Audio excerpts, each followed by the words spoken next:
बिस्मिल्लाहिर्रहमानिर्रहीम। अस्सलाम वालेकुम नाज़रीन, मैं हूं सैयद अनवारुल हसन और आप देख रहे हैं प्रोग्राम सच के साथ बराह रास्त पीटीवी न्यूज़ इस्लामाबाद स्टूडियो से। नाज़रीन, आज पार्लिमानी कौमी सलामती का इजलास हुआ। पार्लिमानी कमेटी बराह कौमी सलामती का पार्लियामेंट में इन कैमरा इजलास हुआ और अहम इजलास था, तवील नशिस्त थी और इसमें मुल्क की सियासी क़यादत मौजूद थी, मुल्क की अस्करी क़यादत एक छत के नीचे मौजूद रहे। और जो ब्रीफिंग में चूंकि जैसे मैंने कहा मिलिट्री लीडरशिप थी, आप ये विजुअल्स दे सकते हैं। वज़ीर ख़ारजा शाह महमूद कुरैशी साहब मौजूद थे, कायदे हिज़्ब इख्तिलाफ शहबाज शरीफ साहब थे, चेयरमैन पाकिस्तान पीपल्स पार्टी बिलावल भुट्टो जरदारी साहब, वज़ीर दाखिला शेख रशीद अहमद साहब। और एक बड़ी नशिस्त थी, हमें बताया गया है 80 के करीब पार्लियामेंटेरियंस मौजूद थे। साबिक वज़ीर आज़म leader of the opposition senate Syed Yusuf Raza Gilani साहब मौजूद थे, साबिक वज़ीर आज़म शाहिद खाकान अब्बासी साहब, यानी कि तमाम जो सियासी जमातें हैं उनके नुमाइंदगान थे। अयाज सादिक साहब साबिक स्पीकर कौमी असम्बली, वो चारों वज़राए आला मौजूद थे। मुराद अली शाह साहब को आप देख सकते हैं, मौलाना फजल रहमान साहब के फर्जंद MNA मौलाना असद महमूद साहब मौजूद थे। ब्रीफिंग दी गई अफगानिस्तान के हवाले से, तनाज़ा कश्मीर के हवाले से और जो सिक्योरिटी चैलेंज दरपेश हैं उस हवाले से DGISI ने इन्हें ब्रीफ किया और ये बताया गया कि Q&A का सेशन भी हुआ, सवाल जवाब का सेशन हुआ। Army chief general Qamar Javed Bajwa साहब मौजूद थे, उनसे भी सवालात किए गए, एक मुकालमा हुआ, डायलॉग हुआ। और जो इस वक्त बिलखसूस अफगानिस्तान से अमरीकी अफवाज के इनखला के बाद जो सूरत हाल सामने आ रही है उस पर सर जोड़कर पूरी क़यादत बैठी। यही बताया गया है कि जो बातें सामने आई हैं उनको, जो हमारी सिक्योरिटी डॉक्यूमेंट है, यह पॉलिसी है, उसमें अहम मुकाम दिया जाएगा। प्रोग्राम के पहले हिस्से में इस आम ब्रीफिंग के हवाले से, चूंकि ये इन कैमरा ब्रीफिंग थी लिहाजा इसकी मालूमात हमें नहीं है। जो ब्रीफ सामने आया है इलामिये और ब्रीफिंग की सूरत में, वो मैंने आपके सामने रखा है। इस पर ज़रा गुफ्तगू करेंगे, इसकी अहमियत पर, और ये भी देखेंगे कि वे फॉरवर्ड क्या हो सकता है, चाहे वो पाक US रिलेशंस हो, पाक अफगान रिलेशंस हो, कश्मीर के हवाले से। और कल भी हमने देखा कि प्राइम मिनिस्टर इमरान खान साहब ने अपनी बजट स्पीच को में करते हुए खारजी उमूर पर खासा वक्त लगाया था। पाक चाइना फ्रेंडशिप भी जरूर गुफ्तगू करेंगे क्योंकि आज 100 साल तकरीबात मनाई जा रही हैं। जो कम्युनिस्ट पार्टी ऑफ चाइना, उनके 100 साल मुकम्मल हुए, उस पर स्पेशल इंटरव्यू भी प्राइम मिनिस्टर साहब ने दिया था। मुझे ज्वाइन किया स्काइप पर सीनियर जर्नलिस्ट हैं, एनालिस्ट हैं आमिर ज़िया साहब। आपका बहुत शुक्रिया आमिर ज़िया साहब कि आपने हमें वक्त दिया। Major general retired Aijaz Awan साहब हमें टेलीफोन पर ज्वाइन करें। दोनों मौजूद मेहमानों को फॉर्म वेलकम।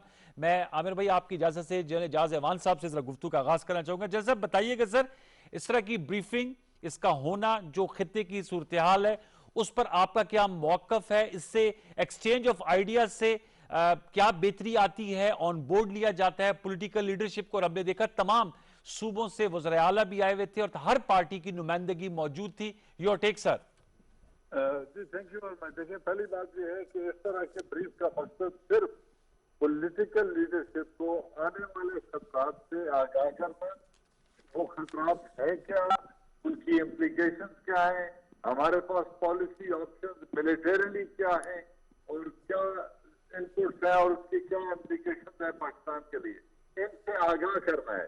अब डिसीजन पॉलिटिकल लीडरशिप ने खुद लेना है, फैसला वो होगा या पॉलिसी साजी वो होगी जो पॉलिटिकल लीडरशिप करेगी। लेकिन यकीनन यहाँ पे इंटेलिजेंस इनपुट इंतहाई अहमियत की हामिल होती है और यही मकसद था इसका, ताकि पॉलिटिकल कॉन्सेंसस बिल्ड हो सके।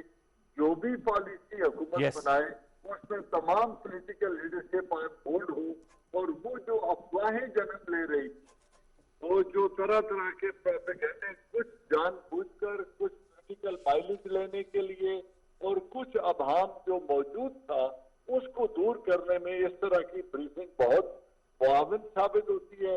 अब यकीनन जितनी जब उनको डिटेल ब्रीफिंग दे दी गई और उनके जितने सवाल जवाब पूछने थे दूसरी क्रिटिकल लीडरशिप के लिए फैसला साजी। जैसे मैं दोबारा आपको लौट के आता हूँ, जाज साहब आपकी थोड़ी आवाज आ जा रही है, मैं दोबारा आपको लौट के आता हूँ। मैं आमिर जाज साहब से भी जानना चाहूंगा। आमिर जाज साहब, अहम नुकता उठाया जनरल एजाज अवान साहब ने पॉलिटिकल कंसेंसस के हवाले से। आप समझते हैं अगर हम स्टार्ट करें अफगानिस्तान की जो सिचुएशन है, मैं आपसे जानना चाहूंगा कितना मुफीद होता है कि DGISPR वहां मौजूद थे और जो हमारी कौमी सलामती के इदारे हैं, खुद आर्मी चीफ वहां मौजूद थे। इस वक्त अफगानिस्तान में जो सिचुएशन इमर्ज हो रही है, US ट्रूप्स, NATO ट्रूप्स का इनखला हो रहा है, वहां इन फाइटिंग चल रही है। पाकिस्तान से बेसिस की बात की गई, प्राइम मिनिस्टर साहब ने कहा एब्सोल्युटली नॉट। इस सारे सिनेरियो में आप इस मीटिंग को किस तरह जज करेंगे और इसके लाइकली आउटकम आपकी नजर में वो क्या होगा?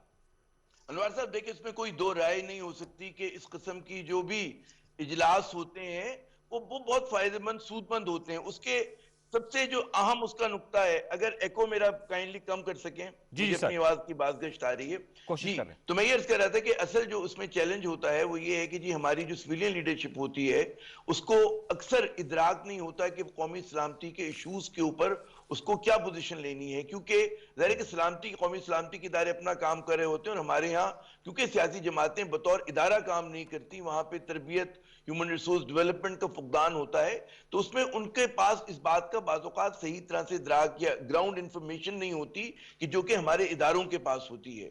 तो पहला इसका जो मकसद ये था कि जनाब हो सकता है, जो मैम सिर्फ इम्कानात का जायजा ले रहे हैं, ज़ाहिर है कि हमें नहीं पता कुछ इन कैमरा ब्रीफिंग में क्या हुआ होगा, क्या कहा गया होगा।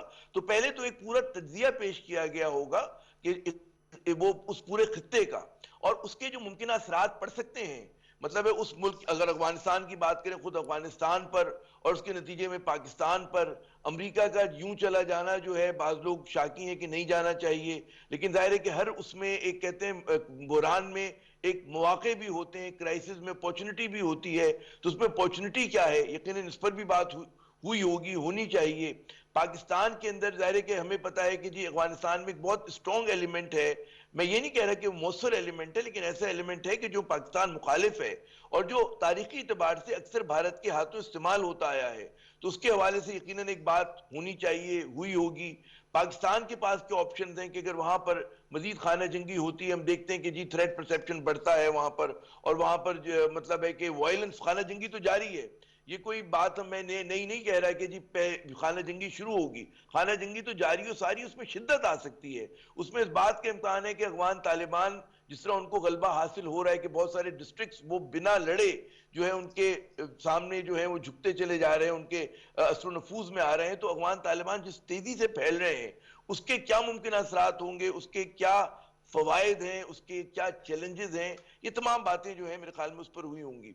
दूसरी बात ज़ाहिर है कश्मीर पे हम आगे चल के बात कर सकते हैं, लेकिन ये इस किस्म की कोई भी जो मजलिस या महफिल होती है वो फैसला साज नहीं होती है, वो इसलिए होती है कि जनाब जो वहां पर पार्टिसिपेंट्स हैं, हमारे लॉ मेकर्स हैं, उन्हें पता हो कि रियासत पाकिस्तान की पॉलिसी है क्या। यस, पॉलिसी को तश्कील देना यकीनन हुकूमत का काम होता है और वो अपने इदारों के साथ मिलकर करती है, और जाहिर है कि उसके अंदर जो है एक कंसेंसस, अगर इत्तेफाक राय हो जाए तो बहुत अच्छी बात है, लेकिन इत्तेफाक राय ना भी हो तब भी अगर रियासत कुछ फैसला कर लेती है और एक माइनॉरिटी उससे वो नहीं होती, खुश नहीं होती, तब भी रियासत अपने ग्रेटर इंटरेस्ट में, लार्जर इंटरेस्ट के अंदर उन मकासद के असूल के लिए फैसलों को जो है वो नाफिज कर सकती है। तो मेरे ख्याल में खुशाइन बात है। मगर मैं सिर्फ, अगर मुझे एक जुमला और इजाजत दें कि मैं एक दो और चैनल्स पे बैठा और मैं बाकी प्राइवेट चैनल्स भी जी, देख रहा था, वहां पर सिक्योरिटी पे बात नहीं हो रही है, वहां पे लोग कहते हैं ना इतराज बर एतराज के जी फलां साहब शामिल नहीं हुए और क्यों नहीं हुए, वजीर तो हम आजम लोग साहब जो का, जी। फ्रोही मामलात में पड़ जाते हैं।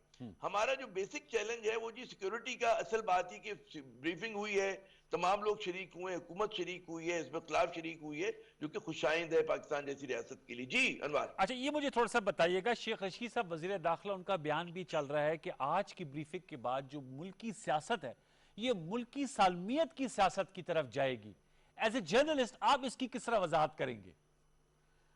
पहले तो मैं ये अर्ज करूंगा कि पाकिस्तान में कोई भी अगर सियासत करे तो मुल्की सालमियत की सियासत होनी चाहिए, और मुल्की सालमियत की सियासत में मुल्की इस्तेहकाम, मुल्क में रेशा दवानियों का खात्मा, ये सब चीजें उसमें शामिल होती हैं। तो शेख रशीद साहब जाहिर है कि उनको बात करने का एक फन आता है, तो उन्होंने किस पैराए में ये बात की है, लेकिन सियासत का तो मकसद ही ये है अनवार साहब कि जी, वो रियासत के इस्तेहकाम और सलामती के लिए हो, तो ये एक अच्छी बात है। लेकिन हमारे यहाँ क्योंकि इतना ज्यादा डिस्कॉर्ड, इतना ज्यादा डिवीजन रहा है, अब वहां पर जब मिलिट्री लीडरशिप ने यकीनन बताया होगा कि पाकिस्तान के सामने कितने बड़े बड़े चैलेंजेस हैं, तो यकीनन हिज़्ब इख्तिलाफ में भी वो सारे लोग बैठे हैं कि जो मुल्क का, अवाम का दर्द अपने दिल में रखते हैं, तो तवक्को ये करनी चाहिए कि वो इन बातों को समझते हुए, जानते हुए कि जनाब हमारे सामने इतना वसी चैलेंज है, हमें एक बहुत बड़ा दरिया अबूर करना है जिसमें मतलब है किस किस किस्म के मगरमच्छ हैं, तो उसके लिए हमें कितने एक दूसरे के साथ ताउन की और एक दूसरे के साथ गुर्बत की जरूरत है, और हमें किस तरह से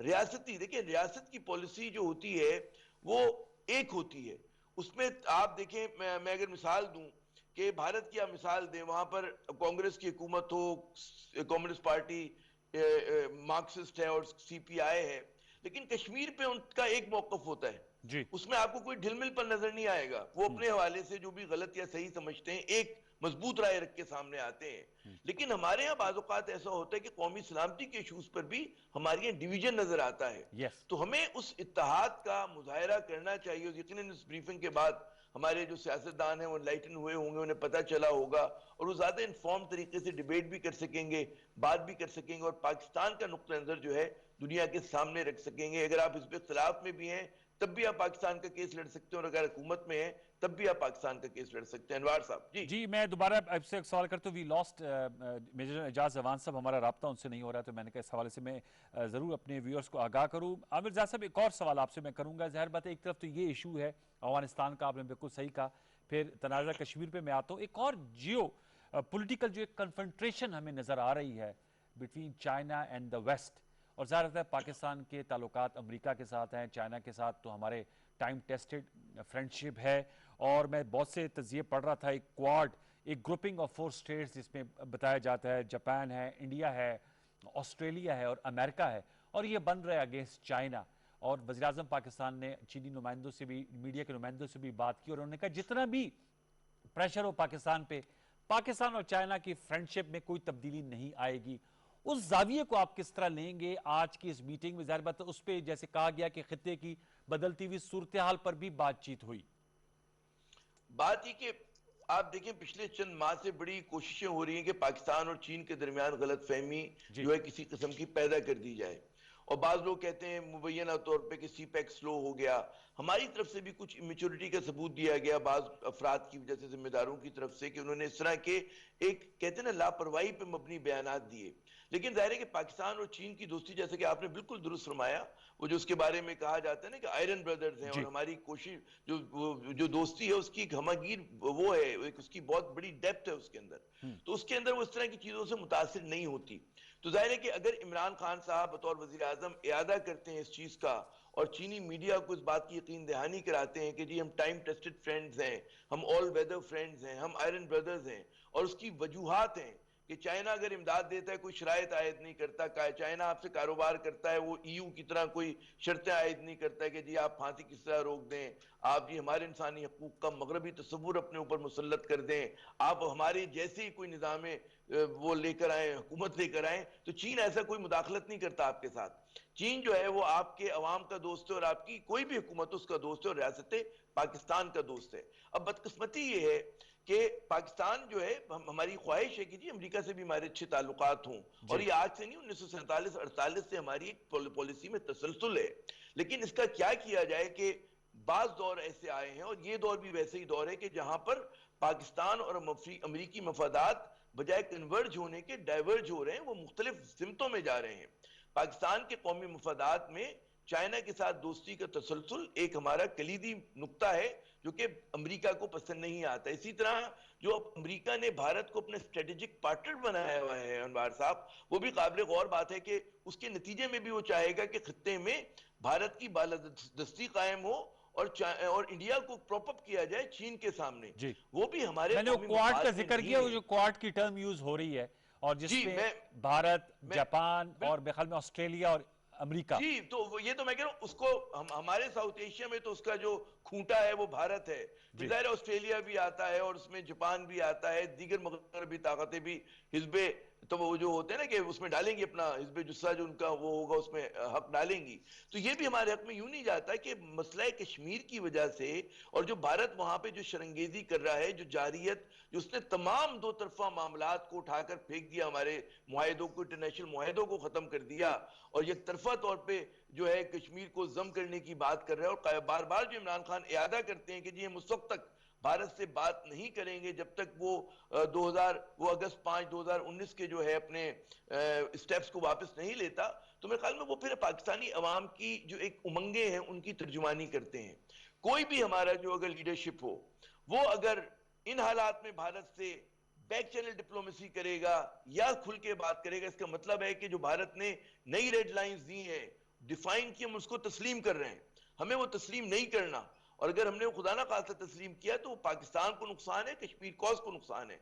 तो बड़ी खुशाइंद बात है कि जी हुकूमत जो है हमारी वो बार बार वजीर आजम जो है उस चीज का इरादा करते, और एक जो गलत फहमी बाद लोगों ने फैलाई कि जी पाकिस्तान जो है वो पता नहीं भारत के सामने जो है पता नहीं क्या करने जा रहा है, और हम लोग खुदा ना खास्ता खाका मदैन के मसला कश्मीर के इसमें ऊपर कोई आमिर ज़िया साहब ये सौदेबाजी बात है, आपने जो कहा इसमें ये है कि ये बात तो सामने आई थी मीडिया में भी कि बैक चैनल राब्ते हुए थे, इंटेलिजेंस, जाहिर बात है जनरल जी। लेफ्टिनेंट जनरल फैज अमीर साहब भी मौजूद थे रॉ के चीफ के साथ, तो मेरे ख्याल में उस पर भी बात हुई होगी कि उन राब्तों का क्या मुस्बत जवाब मिला। फिर हमने देखा लाइन ऑफ कंट्रोल पे भी जो है वो जो आपस में भारत की जानिब से इश्तियाल अंगेजी थी फरवरी से, उस पर भी फ्रंट भी खामोश है, तो ये चीज़ें भी सामने होंगी। मैं ये भी आपसे ज़रा सवाल करूंगा, कल कौमी असम्बली का इजलास, उसका मूड भी बिल्कुल डिफरेंट था। प्राइम मिनिस्टर इमरान खान साहब ने स्पीच की, अपोजिशन ने सुनी, आज भी हमने देखा कि अपोजिशन वहां पर मौजूद थी।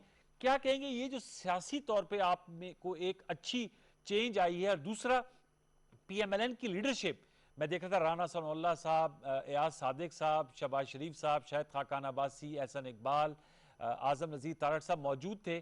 चूंकि माजी में पीएमएलएन के जो कायद हैं नवाज शरीफ साहब, उन्होंने मिलिट्री लीडरशिप के हवाले से जरा गुफ्तगू भी की थी जलसों में, लेकिन अब इनका यहाँ पर आकर बैठना और शहबाज शरीफ साहब की क़यादत में गुफ्त शनीद में शरीक होना, ये भी एक शिफ्ट आपको नजर आती है पीएमएलएन की पॉलिटिक्स में?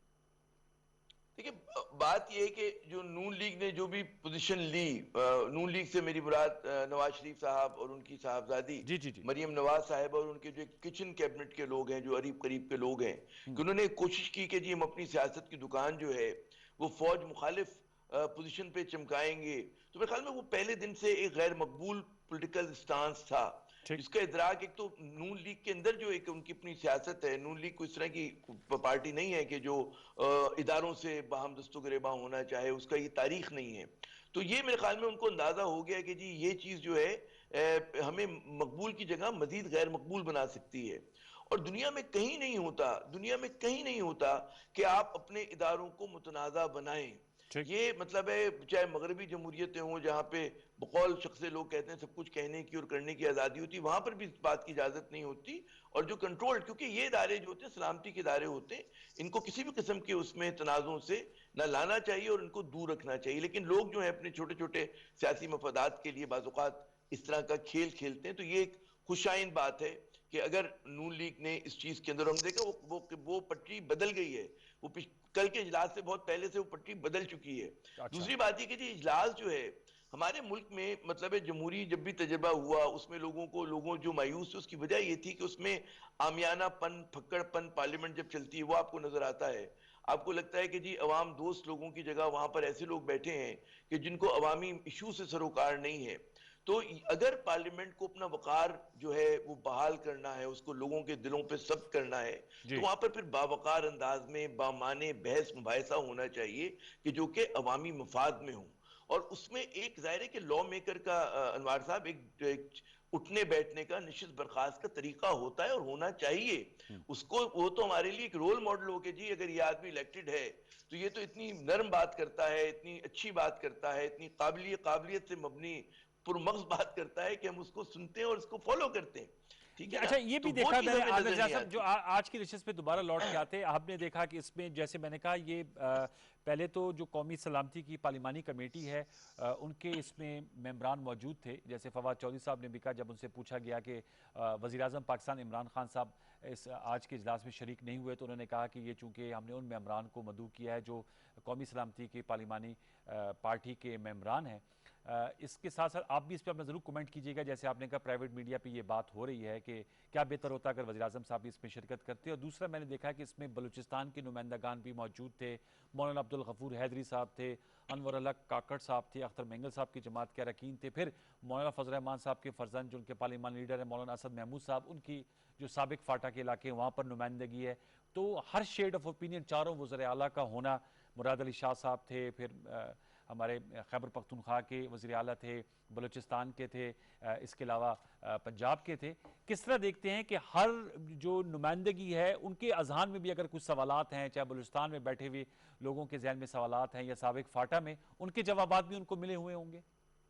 बिल्कुल मिले होंगे। आपके देखिए सवाल के दो पहलू हैं। पहले तो वो वज़ीर आज़म इमरान जी। खान साहब का शिरकत या अदम शिरकत पे जो एक बिला वजह की बहस छिड़ी हुई है, मुझ नाचीज की राय ये है कि जनाब अगर वो शरीक हो जाते कोई मुज़ायका नहीं था, और अगर वो शरीक नहीं हुए तब भी मुज़ायका नहीं है, क्योंकि जाहिर है कि इमरान खान साहब को अभी हमने देखा कि बड़ी आला पैमाने पे आईएसआई के दफ्तर में भी उनको सिक्योरिटी ब्रीफिंग दी गई है, भी कुछ दिन पुरानी जी जी जी, बात है। पिछले उससे हफ्ते। पहले भी जाहिर है कि बीइंग प्राइम मिनिस्टर उनके उनके पास तो तमाम शतरंज की जो है बिसात खुली हुई है।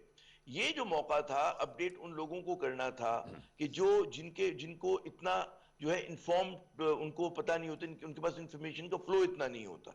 और वो जाहिर है कि उसमें जैसा कि आपने फरमाया कि हर सियासी जमात के जो भी बड़े थे वो यहाँ पर मौजूद थे, चारों वज़राए आला मौजूद थे, उसके अलावा हर सूबे की अच्छी नुमाइंदगी थी जो कि होनी चाहिए। बट जाहिर है पूरा मुल्क है हमारा, पूरा पाकिस्तान है, तो उसमें मजहबी जमातें भी हैं, उसमें कौम परस्त इलाकाई जी। जमातें भी हैं, और उसमें फाकी जमातें भी, सबकी नुमाइंदगी थी। और जरा कि हर सियासी जमात का एक अपना रवैया होता है किसी भी इशू को देखने का, और ये भी बड़ी अच्छी बात है कि वहां पर उनको मौका मिला होगा कि उन्होंने हर पहलू से अपनी बात भी की होगी, सवाल भी किया होगा। मैंने सुना अच्छी खासी तकारीर नुमा किस्म की लोगों ने राय दी है, तो वो भी एक तरह का एक नोट टेकिंग हुकूमत के लिए भी है और हमारे इदारों के लिए भी है कि हमारी हिज़्ब इख्तिलाफ क्या सोच रही है, कि हिज़्ब इख्तिलाफ भी ज़ाहिर है कि एक अवाम की नुमाइंदगी कर रही है। तो अच्छी बात होती है कि और जितना ये भी आप है ना, इन्फॉर्म आपने डिसीजन देखा होगा करेंगे, जब भी आमिर जाज साहब, आपने ये भी नोट किया होगा कि आईएसआई के हवाले से पाकिस्तान के बाहर तो प्रोपेगेंडा होता ही है, अंदर भी बाज लोगों को या बाजों के जहनों में सवालात होते हैं, तो बड़ा बेहतर मौका मिला होगा डीजी आईएसआई से बराह रास्त उन्होंने मुकालमा किया होगा, जो भी उनके जहनों में सवाल होंगे वो उन्होंने के सामने पिच किए होंगे और उनके जवाब मिले होंगे। मेरे ख्याल में इससे ये भी कम्युनिकेशन गैप या कम्युनिकेशन की अदम मौजूदगी की वजह से भी बहुत से जो खदशात होते हैं या जहनों में जो सवालात होते हैं वो जन्म लेते हैं, उससे भी ये खत्म हुए होंगे, और वो भी जो कम्युनिकेशन गैप के खात्मे से क्लैरिटी भी आई होगी इस हवाले से। बिल्कुल देखिए, जिस हद तक बातें बतानी चाहिए वो यकीनन बताई गई होंगी, लेकिन बहुत सारी चीजें ऐसी होती हैं कि जो नहीं, कोई भी एजेंसी नहीं बताती। मतलब है कि एजेंसी का काम सब कुछ बता देना नहीं होता। मुख्तलिफ फोरम्स होते हैं, मुख्तलिफ साइलोज होते हैं कि जिसमें आपको उस तरह की मालूमात होती हैं। जी तो यकीनन आपने बिल्कुल दुरुस्त वहां कहा कि जी जितना कम्युनिकेट करेंगे, जितना बात करेंगे, क्योंकि जो नेशनल सिक्योरिटी के मामलात हैं वो तो उसमें तो कोई इबाम नहीं होना चाहिए। उसमें तो तमाम लोगों को, हर सियासी जमात को, हर उसको जो है लीडर को एक पेज पर, एक सफ़े पे होना चाहिए। मसला कश्मीर है, उस पर हम सब एक हैं। जी भारत की जारहियत है, हम उस पर एक हैं। अफगानिस्तान में अमन की ख्वाहिश हर पाकिस्तानी की ख्वाहिश है। हम चाहेंगे कि हर पाकिस्तानी की ख्वाहिश है कि वहां पर एक पाकिस्तान दोस्त हुकूमत हो। ये ना हो कि वहां पर भारत के जो है मोहरे आकर मुसल्लत हो जाए, जिसका खदशा अब नहीं है, नजर नहीं आता कैसा होगा, क्योंकि जब पूरी 2 लाख नेटो की फौज थी और पूरा खुला हाथ दिया हुआ था, तब वो बेचारे कामयाब नहीं हो सके। तो ये हमारा एक छोटे छोटे हमारे बड़े कहते हैं ना जेन्युइन किस्म के और एक लेजिटिमेट किस्म के कंसर्न्स हैं कि अफगानिस्तान में जिस तरह हम अफगानिस्तान के दोस्त हैं, Pakistan has been a steadfast friend of Pakistan all through, जब से सोवियत यूनियन ने इन्वेजन किया था, और हम तमाम अफगानिस्तान के दोस्त रहे हैं बतौर एक रियासत के भी और अवाम के भी। तो वो हम चाहते हैं कि वो रिश्ते, वो नाते जो हैं वो आगे बढ़े, मजीद फरोग पाएं। अच्छा, अब एक ये और हमारी मुझे सवाल का अफगानिस्तान में जरूर जवाब ख्वाहिश है। दीजिएगा, मैं फिर अपने दूसरे सेगमेंट की तरफ भी हम जाएंगे। मेरा सवाल ये भी था कि अमेरिका जो है वो यहाँ से अपना इनखला कर रहा है। हमने देखा कि पहले भी जब Soviet union, former Soviet union ने हमला किया, उसमें अमेरिकन की भी टैसेट एक उन्होंने पूरा किरदार अदा किया। फिर वो जिस तरह मुंह मोड़ के गए, उसके बाद खाना जंगी हो गई, और अभी भी इसका खुदा न खासा खदशे का इजहार किया जाए। लेकिन ऐसे में जबकि एक सुपर पावर यहाँ से जा रही है, वो फेस सेविंग भी चाहेगी, पाकिस्तान से उनके कुछ तकाजे हैं, और वज़ीर आज़म पाकिस्तान ने तो कल बिल्कुल क्लियर कह दिया और on the floor of the house policy statement हुई कि हम अमन में तो आपके साथी हैं, तनाजात में हम आपके साथी नहीं होंगे। पाक यूएस रिलेशन को कैसे शेप अप होते हुए आप देख रहे हैं इस स्टेटमेंट के कॉन्टेक्स्ट में? तो पाकिस्तान पे दबाव में इजाफा होगा।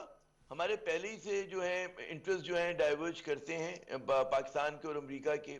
लेकिन अमेरिका जो है जाहिर है कि जब अफगानिस्तान से जिस तरह से वो निकल रहा है, ये हमें समझना चाहिए कि जब पूरी फौज के साथ वो सब कुछ नहीं कर सका, तो अगर उसको यहाँ 4 अड्डे मिल भी सक गए तो वो क्या कर सकता है। तो जाहिर है कि हमारे लिए सबसे बेहतर बात ये कि अफगानिस्तान को उसके हाल पे छोड़ दें, अफगानियों को खुद फैसला करने दें, और पाकिस्तान किसी भी किस्म के उस ग्रेड गेम का हिस्सा ना बने कि जहां पर, और इमरान खान साहब ने वही जो है मेरे ख्याल में तर्जुमानी की, और एक अच्छी पॉलिसी, एक मजबूत पॉलिसी, जिसको मैं समझता हूं कि हमारे 90 बल्कि 95% अवाम जो है वो यही चाहते हैं।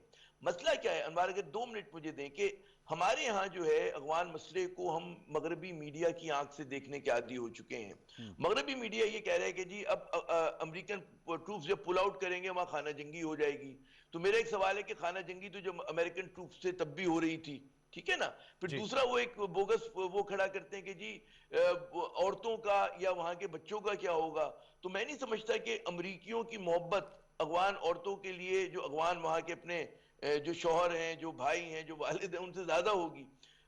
हाँ, कबायली समाज में एक अलग इजहार का तरीका हो सकता है, लेकिन जी। उसका मतलब ये नहीं कि वो उनसे कम मोहब्बत करते हैं, उनकी इज्जत कम करते हैं। तो वो भी आप अफगानियों पे छोड़ दें भाई, उनका उनका मुल्क, उनका वतन, उनकी धरती, उनको फैसला करने दें। मसला एक और भी है, एक मगरबी मीडिया, फिर वो लोग जो हाशिया बरदार थे मगरबी साम्राज्य के इन इलाकों में, कि जिन्होंने मतलब है डॉलर्स के एवज लिए, और उनके पास वहां पे एक इंटरेस्ट ग्रुप, एक पैरासाइट क्लास बन गई है जी। जो नहीं चाहती कि जी फॉरेन ट्रूप्स जो है वहां से जाए, लेकिन फिर भी जा रहे हैं। तो वो लोग बेचारे बहुत परेशान हैं, उनको अपना मुस्तकबिल जो है बहुत तारीक नजर आ रहा है, क्योंकि जाहिर है कि अमरीकी प्रेजेंस ने वहां पर कोई पैदावारी रिश्ते तो तब्दील नहीं कर दिए थे, तो समाज को तो नहीं तब्दील किया। उन्होंने आके ऊपर से सिर्फ डॉलर देने शुरू किए थे। तो वो लोग परेशान हैं, और उन्हीं की जो बाज़गश्त पाकिस्तान में एक छोटी सी अकलियत है जो आपको सोशल मीडिया पे बहुत एक्टिव नजर आती है, वो एक प्रोपेगेंडे में मसरूफ है। और वो अगर अफगान तालिबान कामयाब होते हैं, वो कहते हैं जी पाकिस्तान करवा रहा है। अब अगर मतलब है कि अमेरिका जो है, अमेरिका अपनी तमाम तर मदद के बावजूद अपने लोगों को कामयाब नहीं करा सकता, तो बेचारा पाकिस्तान जो है वो ठीक कह कैसे रहे हैं। किसी को कामयाब हाँ, या एक गैर नाकाम जरूरी कराएगा। तौर पे तो समझते हैं कि पाकिस्तान हमारा की तो सिर्फ लेवरेज नेक है। ख्वाहिशात हैं। बिल्कुल, बहुत बहुत शुक्रिया आमिर ज़िया साहब, थैंक यू सो मच कि आपने हमारा साथ दिया, क्योंकि जनरल एजाज रहमान साहब का राब्ता हमसे मुनक़ता हो गया था और हमने बहुत कोशिश की। जाहिर बात है जो इन कैमरा ब्रीफिंग में पार्लियामेंटेरियंस मौजूद थे वो तो नहीं बोल रहे, लेकिन we tried our level best. Aamir Zia साहब ने एक अच्छा पर्सपेक्टिव दिया। व्यूअर्स, आने वाले दिनों में देखते हैं कि इस ब्रीफिंग के क्या असरात आते हैं मुल्की सियासत पे और जो सिक्योरिटी सिचुएशन के हवाले से है। तो अब बयानिया जो इसमें पार्टिसिपेंट्स हैं उनका क्या बनता है, एक छोटा सा वक्फा लेंगे। वक्फे के बाद आएंगे तो आज इस्लामाबाद में किसान कन्वेंशन हुआ, उसकी तफसीलात जानेंगे, कितना अहम था, वज़ीर आज़म पाकिस्तान ने उससे खिताब किया। एक छोटा सा वक्फा, दोबारा लौट के आते हैं, हमारे साथ रहिए।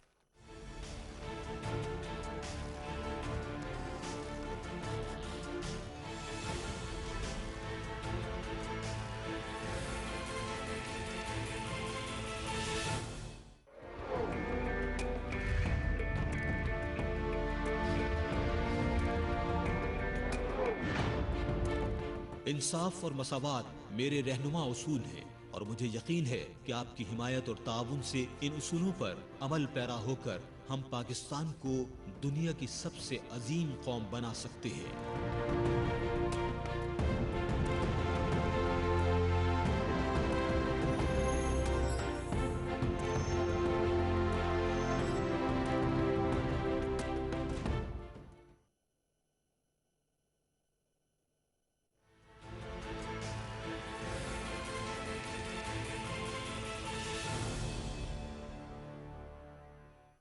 Welcome back viewers. हम गुफ्तगू करेंगे आज इस्लामाबाद में एक बड़ा कन्वेंशन हुआ, किसान कन्वेंशन, जिससे वज़ीर-ए-आज़म पाकिस्तान इमरान खान साहब ने खिताब किया। इसको बड़े पैमाने पर ऑर्गेनाइज़ किया गया था इस्लामाबाद कन्वेंशन सेंटर में। खिताब करते हुए वज़ीर-ए-आज़म पाकिस्तान का ये कहना था कि जो फूड सिक्योरिटी है, ग़िज़ाई तहफ़्फ़ुज़, इसका दर्जा कौमी सलामती के बराबर है, क्योंकि अगर किसी भी कौम में खुराक की कमी पैदा हो जाए तो वहाँ पर सिक्योरिटी ब्रीच होने के खतरात मंडलाते हैं। उन्होंने कहा कि पाकिस्तान जो कि एक ज़रई मुल्क है, लेकिन शूमी किस्मत ये है कि हमने 40 लाख टन गंदम पिछले साल, यानी जो माली साल गुजरा है, उसमें हमने इंपोर्ट की।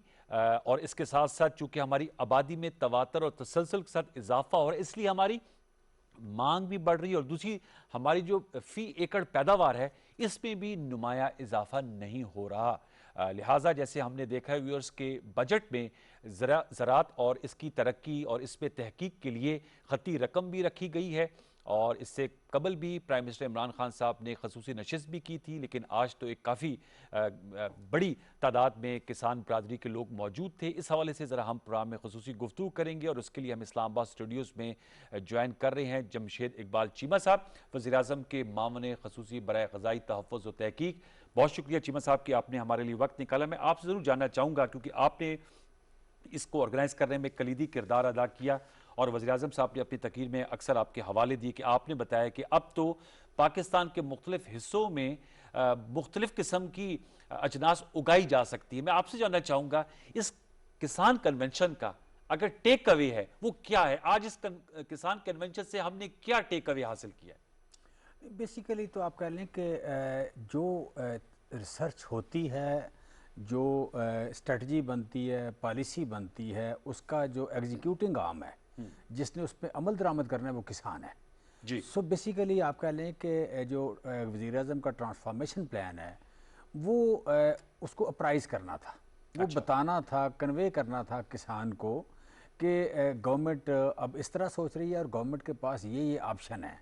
अब गवर्नमेंट चाहती है कि बलूचिस्तान को आबाद करें, गवर्नमेंट को के पास ऐसी फसलें हैं, ऐसे बीज हैं, ऐसी चीज़ें हैं कि जिससे केपी आबाद हो सकता है, गवर्नमेंट के पास फंड्स हैं, गवर्नमेंट के पास अमन अमान है, गवर्नमेंट आपको तहफ़्फ़ुज़ फराहम कर सकती है, गवर्नमेंट आपको पैसे दे सकती है। और हमने फाटा जो है, जो जिसे मर्ज डिस्ट्रिक्ट कहते हैं, उनको हमने आबाद करना है, गवर्नमेंट इसमें आपकी मदद करेगी।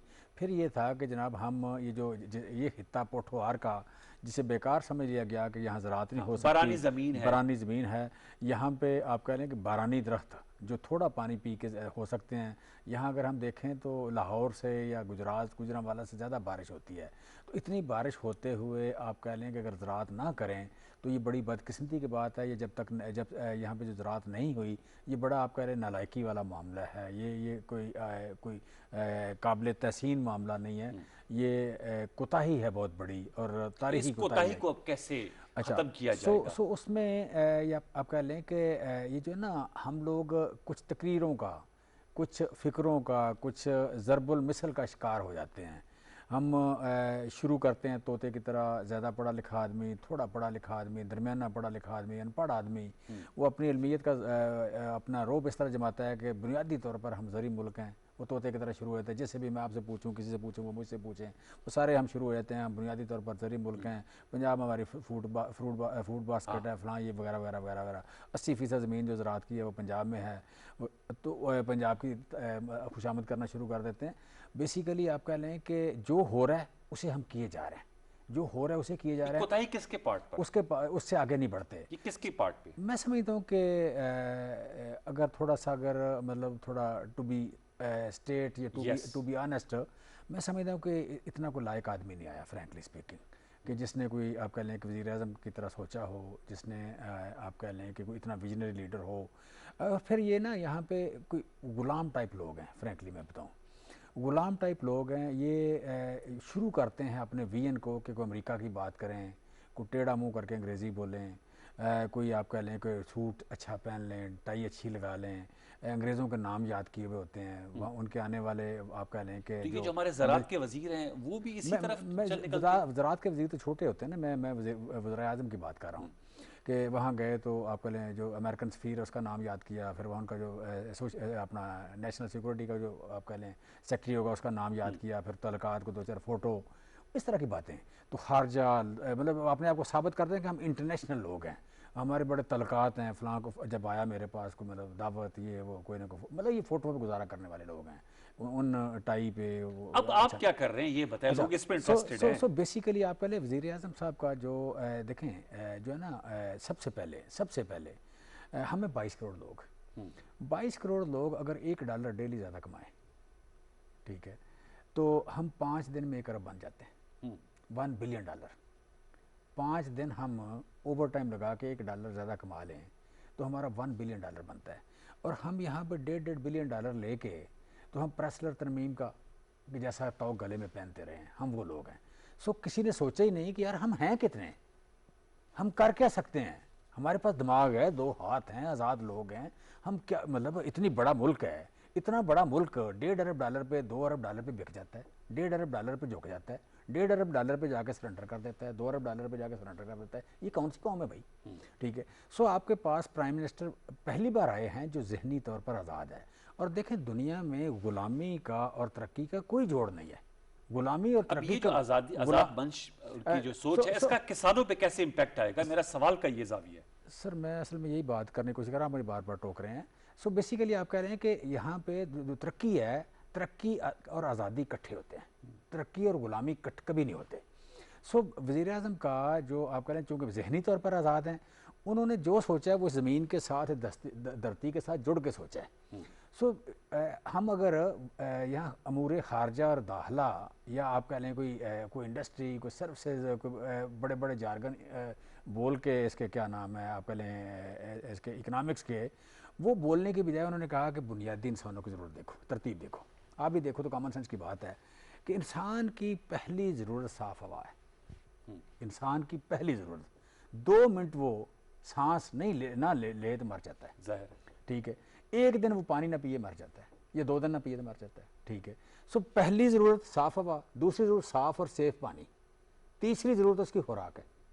सो इस तरतीब से कभी नहीं किसी ने सोचा। He is the first man कि जिसने ये सोचा और यहाँ पे अरबों दरख्त लगाए। अब जब दरख्त लगाए तो सारे मजाक उड़ा रहे थे, कहाँ हैं, क्या है, ये कर क्या रहा है, वक़्त आया पहाड़ों में, ठीक है। अब जिस बात का मजाक उड़ाया गया आज वो आपके लिए एक फ्लैग बन गया, वो आपके लिए एक तमगा बन गया, आपको दुनिया में उसकी इज्जत मिल गई। अच्छा। दूसरा, आपने डेकेड ऑफ डैम्स पे चले गए, आप पानी का एक कतरा सेव करने जा रहे हैं, हम पानी ज़ाया करते रहे हैं। मतलब आज भी कोई बंदा मुझे वजाहत कर दे, आज प्राइम मिनिस्टर से बैठे थे, उन्होंने बात की, उन्होंने कहा यार मुझे ये बताएं, हम 3-4 लोग थे, उन्होंने कहा आप ये बताएं कि ये क्यों मुखालफत करते थे डैम्स की, क्यों करते थे। 2-3 बार उन्होंने पूछा, हमारे पास कोई जवाब नहीं था। मैं सैयद महमूद बुखारी साहब को भी रोपिन करता हूँ, जो चेयरमैन किसान फाउंडेशन हमारे साथ टेलीफोन लाइन पर मौजूद है। अस्सलाम वालेकुम महमूद साहब, कैसे मिजाज है, ठीक ठाक है? जी अल्हम्दुलिल्लाह। जमशेद इकबाल चीमा साहब हमारे साथ मौजूद है। मैं आपसे जानना चाहूंगा, आज कन्वेंशन हुआ, आप भी उसमें मौजूद थे, क्या कहेंगे, क्या स्टेप्स आउटलाइन किए गए हैं? और जो वज़ीर आज़म साहब कह रहे थे कि जो ग़िज़ाई तहफ़्फ़ुज़ है उसका दर्जा कौमी सलामती के बराबर है, आप चूंकि किसान की नुमाइंदा तंजीम के सरबराह हैं, जो हुकूमत ने इक़दाम उठाए उससे हमारी पैदावार में इजाफा होगा, हमारी ज़राअत को तरक्की मिलेगी, क्या कहेंगे इस पे आप? जी गुजारिश ये है कि आज जो कन्वेंशन हुआ, हम समझते हैं कि ये हुकूमत का बड़ा मस्बत इकदाम था। और आपको याद होगा कि 8 जून को वज़ीर आज़म पाकिस्तान ने मुलाकात की थी वज़ीर आज़म हाउस में। पहली दफ़ा 73 साल में किसानों के लिए वो दरवाजे खुले और उसके कुछ दिन के बाद ये कन्वेंशन होना एक खुश आइन बात है और इस बात की गमाजी करता है कि हुकूमत जो है वो किसानों को अहमियत देती है। जो हम नारा लगाते थे कि किसान को इज्जत दो, तो मैं समझता हूँ कि इसमें जो है वो बेहतरी की तरफ जो है जा रही हैं चीजें। और इस दफा जो है आपने फसल के हवाले से पूछा है, फसलें अच्छी हुई हैं, रेट्स अच्छे मिले हैं। हम ये समझते हैं कि इसको पॉलिसी इस पे बननी चाहिए, जिसे आज डिस्कस भी किया गया और खासतौर पे जमशेद इकबाल चीमा साहब ने उसको बड़ी वजाहत के साथ बताया। उन्होंने बलूचिस्तान की बात की कि वहाँ पे एक रकबे के एतबार जो इतना बड़ा सूबा है वहाँ पे काम करने की जरूरत है। उन्होंने गिलगित बल्तिस्तान की बात की, उन्होंने सिंध की बात की, खैबर पख्तूनख्वा की बात की। हाँ, उन्होंने चोलिस्तान की भी बात की कि चोलिस्तान जो है वो उस पे जो है काम करके उसे भी सरसब्ज़ और शादाब बनाया जाएगा। मैं आपके प्रोग्राम के तवस्सुत से जमशेद इकबाल चीमा साहब के नॉलेज में एक चीज जानना चाह रहा हूँ कि चोलिस्तान में इस वक्त पानी की बहुत कमी है और उसकी इरसा ने 500 क्यूसेक जो है वो कम किए हैं। वहां पे 20 लाख मवेशी इस वक्त जो है वो चोलिस्तान में मौजूद हैं और उस तरफ भी तवज्जो देनी चाहिए। वो हमारी किसान तंजीमों ने ये मुतालबा जो है वो रखा है कि वज़ीर पंजाब से कहा जाए। और दूसरी बात ये है कि आप ये देखें कि इमरान खान वज़ीर आज़म पाकिस्तान ने हमेशा ज़राअत की बात की। 2 दिन पहले उन्होंने इशाइया दिया अनवार कौमी असम्बली के मेंबरान के एजाज में, तो वहां भी ज़राअत की बात जी, वहां भी किसान की बात की। फिर कल जो असम्बली के अंदर उनका एक तारीखी खिताब मैं समझता हूँ, वहां भी उन्होंने किसान की बात की। तो मेरा ख्याल में कप्तान के ज़हन में ये बात आ गई है और फिर जहाँ फखर इमाम साहब जैसे और जमशेद इकबाल चीमा साहब जैसे जो right man is the right job, तो ऐसे लोगों को खान लेके आए हैं।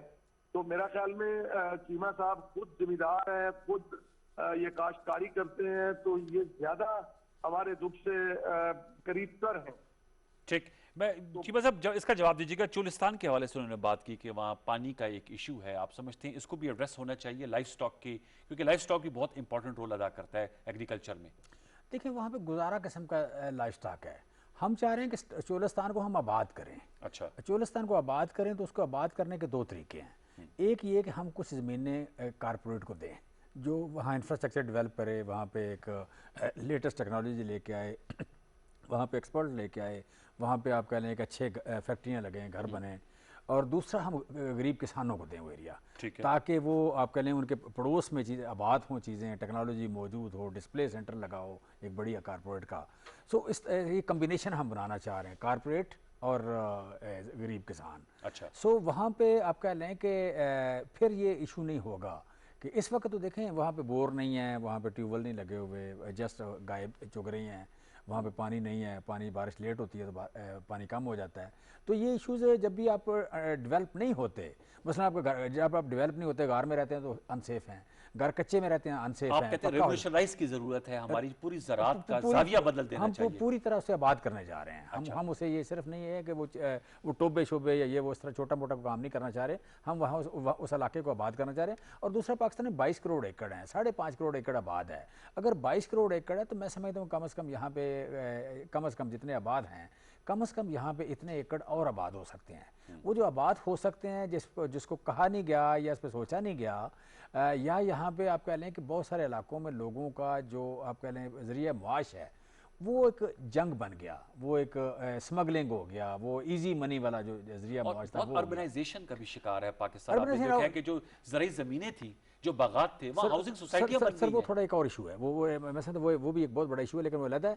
बेसिक जो बात मैं कर रहा हूँ बलूचिस्तान की बात कर रहा हूँ कि वहाँ पे या एक फाटा की ज़मीनें तो मौजूद थी, पानी भी मौजूद था, लेकिन वो आबाद क्यों नहीं हुआ? वो आबाद इसलिए नहीं हुआ कि वहाँ के लोगों का ज़राअत का कल्चर नहीं था। उनके कल्चर में बॉर्डर आर पार वो कल्चर था, बार्टर सिस्टम जो है, या आप कह लें कि स्मगलिंग हो गई, बार्टर हो गई, जंग हो गई, असला सप्लाई हो गई, दहशतगर्द सप्लाई हो गई, किसी को पनाह देना हो गया। आदतें बदल देंगे आप? इस तरह बदल दी ना, बाढ़ लग गई, अमनो अमान हो गया, कत्लो गारत नहीं हो रही, कैसे राग़िब करेंगे? होता है ना, मोटिवेट करना, पेशा बदल गया। नहीं, दूसरा पैसे लगा रहे हैं हम। देखें यहाँ पे सिर्फ बलूचिस्तान में पिछले 3 साल में 735 डैम बने हैं, 735 छोटे और 7 बड़े, 735 छोटे और 7 बड़े डैम बने हैं। सो ये किस लिए बना रहे हैं कि एक एक कतरा पानी का इस्तेमाल करें। यहाँ भी छोटे जिसे कहते हैं ना, एक जैसे रोत कोई को रोकने वाले डैम, वो मेरे 5000 बने हैं इधर शिमाली इलाका ये क्या नाम है, खैबर पख्तूनख्वा में 7 मतलब 5000 बने हैं, कुछ 3-3.5 अंडर कंस्ट्रक्शन है। एग्रीकल्चर आउटपुट में इजाफा हुआ है। यही हो रहा है ना कि ये आपका बलूचिस्तान क्या नाम है, डेरा इस्माइल खान था, डेरा इस्माइल खान टोटल डिवीजन गैराबाद था। यहाँ पे जो डैम बना है अपना गोमल जैम जो बना है, तो उससे तकरीबन इस वक्त 2,96,000 एकड़ वहाँ जमीन आबाद हो रही है। डेरा इस्माइल खान और स्वात तो हमेशा से केपी की फूड बास्केट कहलाते हैं। नहीं, डेरा इस्माइल खान कभी भी नहीं रहा, आपको गलती लगी है। मेरा ताल्लुक ही केपी से, केपी से होगा, लेकिन डेरा इस्माइल खान सारी जमीन गैराबाद है। आपका सारा वाना, आपका टांक सारा गैराबाद। आप फाटा की बात करें, मुत्तसिल इलाके, सिटी के जो मुत्तसिल इलाके, बेसिकली डिवीजन पूरा अगर देखें तो उसमें आपका थोड़ा इलाका था, वो अब शामिल है। पहले तो वो वजीरिस्तान और साउथ और नॉर्थ होता था। अच्छा, अब जो डिवीजन है, वो डिवीजन में अगर देखें तो मेनली जो उनका ट्रैक था सारा गैराबाद था। अब जो वहाँ पे आप आया, एक चीज़ आई, आपका डैम आया तो 2,92,000 एकड़ या 2,96,000 एकड़ उसके अंदर आ रहा है। ठीक है, 1,66,000 आ चुका है। सो आप कह लें ये आबादी हो रही है ना। फिर आप कह लें कि दूसरे बड़े डैम बने 10 केपी में या जीबी में, ये एक बहुत बड़ा, जितनी आपकी वाटर कैपेसिटी पहले वाटर स्टोरेज कैपेसिटी थी उससे डबल होने जा रही है। जितनी आपने 74 साल में कैपेसिटी बनाई उससे डबल होने जा रही है। तो डबल जो होना है, बेसिकली मैं जो बात कर रहा हूँ वज़ीर-ए-आज़म के विजन की, कि पहले हवा, फिर पानी, फिर खुराक, ये 3 बुनियादी जो चीज़ें थी, वो उन्होंने बुनियादी चीज़ें पकड़ी। उन्होंने मतलब ऑक्सफोर्ड से पढ़ा हुआ बंदा, वो उसने ये नहीं कहा कि मैं वो खारजा और फलां वो बात नहीं की, ज़मीन के साथ जुड़ा हुआ विजन। और जब आपकी ये चीज़ें ठीक होती हैं तो फिर आप जो भी तरक्की करते हैं वो सस्टेनेबल होती है, डेवलपमेंट सस्टेनेबल होती है।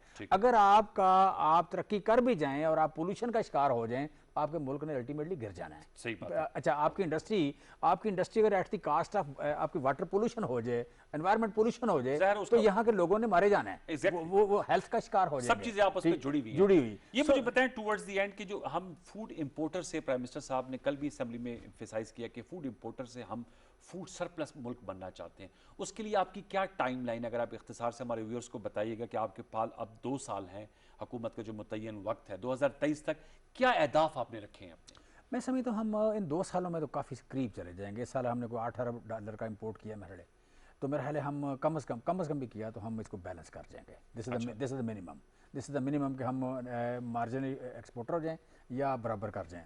लेकिन ये बहुत आगे बड़ी अचीवमेंट होगी अगर हो जाए। ये छोटी होगी अचीवमेंट, ये बहुत छोटी अचीवमेंट होगी। बेसिकली जो स्टेप आज लिए जाने इसके, किसी का रिजल्ट 2 साल बाद आना है, किसी का 3 साल बाद, किसी का 5 साल बाद, किसी का 7 साल बाद।